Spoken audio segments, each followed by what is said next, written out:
இந்த முனையில அண்ணன் கிரியப்பா ரோட்ல ஒரு டீ கடை இருக்கும். அந்த டீ கடையில போய் அண்ணன் சட்டம் ஒழுங்கு நல்லா இருக்கான்னு கேட்டா என்ன சொல்லுவாரு? ஒண்ணு சந்தேகப்படுவாரு, இல்லன்னா ஏதாவது தலையை சொறிவாரு இல்லையா? அவருக்கு சட்டம்னால என்னன்னு தெரியாது, ஒழுங்குனால என்னன்னு தெரியாது. ஆனா சட்டம் ஒழுங்கு நல்லா இல்லங்கிற இம்ப்ரெஷன் மட்டும் அவர் மண்டையில இருக்கு. இது எங்க இருந்து உருவாகுது? உங்க ஊர்லயோ உங்க தெருவுலயோ அதிமுக காரர்களோ பிஜேபி காரர்களோ பொதுக்கூட்டம் போட்டு தெருமுனை கூட்டம் போட்டு திண்ணை பிரச்சாரம் பண்ணி சட்டம் ஒழுங்கு சரியில்லைன்னு சொன்னாங்களா? இல்ல. அப்புறம் எப்படி சட்டம் ஒழுங்கு சரியில்லைங்கிற இம்ப்ரெஷன் வருது? சிம்பிள்.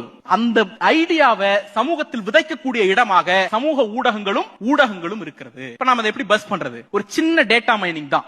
NCRB டேட்டான்னு ஒன்னு இருக்கு, ஒன்றிய அரசாங்கம் கொடுக்கக்கூடிய தகவல். அதுல நான் சொல்றது பெரிய கிரைம்ஸ் மட்டும், சின்ன கிரைம்ஸ் இந்த SLL கிரைம்னு சொல்லுவோம், அதை விட்டுட்டு பெரிய கிரைம்ஸ் மட்டும். எடப்பாடி பழனிசாமி ஆட்சி காலத்துல தமிழ்நாட்டில் ஒரு ஆண்டில் 8,91,700 குற்றங்கள் நடந்தது. 2022 ஆண்டு ஆட்சிக்கு வந்த 2 ஆண்டுகளில் அதை 1,93,913 குற்றமாக குறைத்த மகத்தான ஆட்சி திராவிட மாடல் ஆட்சி. ஆனா ஊடகங்கள் என்ன சொல்லுது?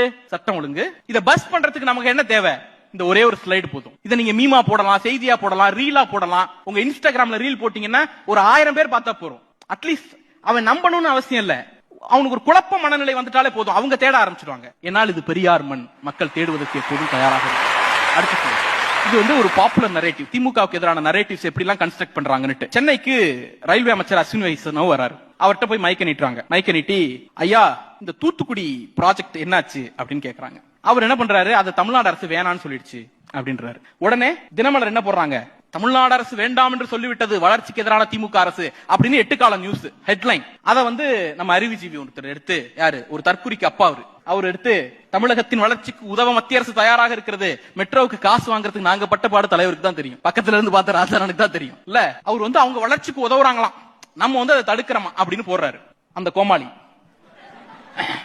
என்ன, நான் ஏன் கோமாளின்னு சொன்ன கடைசியா சொல்றேன், அர்த்தம் இல்லாம சொல்ல மாட்டோம். திமுக மேடைகளில் அர்த்தம் இல்லாத பேச்சு இருக்கவே இருக்காது. பின்னோக்கி இருக்கிற திமுக அரசு நான் போராட்டம் பண்ண போறேன் அப்படிங்கிறாப்ல. உடனே இவரு, ஐயோ அவன் ஏதோ அறிவிக்கிறான்டா, என்னன்னு பாருங்கடா, அப்புறம் நம்மளை பார்த்து கேள்வி கேட்பானுங்களா அப்படின்னு இவர் பயந்துகிட்டு இவரும் ஒரு போராட்டத்தை அறிவிக்கிறாரு. ஒரு 5 நாள் கழிச்சு சாவகாசமா தின்னதெல்லாம் தெரிச்ச பிறகு பொங்கல் லீவ்ல அடுத்த ஸ்லைடு அஸ்வினி வைஷ்ணவ் சொல்றாரு. என்ன சொல்றாரு?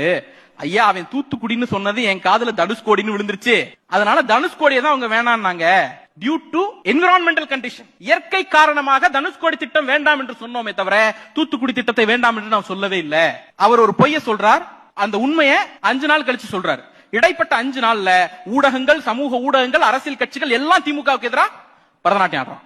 அப்ப நமக்கு தேவை என்னன்னா இந்த இடத்துல விழிப்போட இருக்கணும். பார்லிமெண்ட்ல என்ன பதில் சொன்னாங்க அஸ்வினி வைஷ்ணவ்ங்கறத எடுத்து போடுறதுக்கு நம்மகிட்ட 100 ட்விட்டர் ஹேண்டில் இருக்கு. அதை பரப்புவதற்கு ஆள் இல்லை, பரப்புவதற்கு நீங்கள் எல்லாம் குறைந்தபட்சம் பங்களிப்பு செய்யுங்கள். அவ்வளவுதான் ரெக்வெஸ்ட், வேற ஒண்ணும் கிடையாது.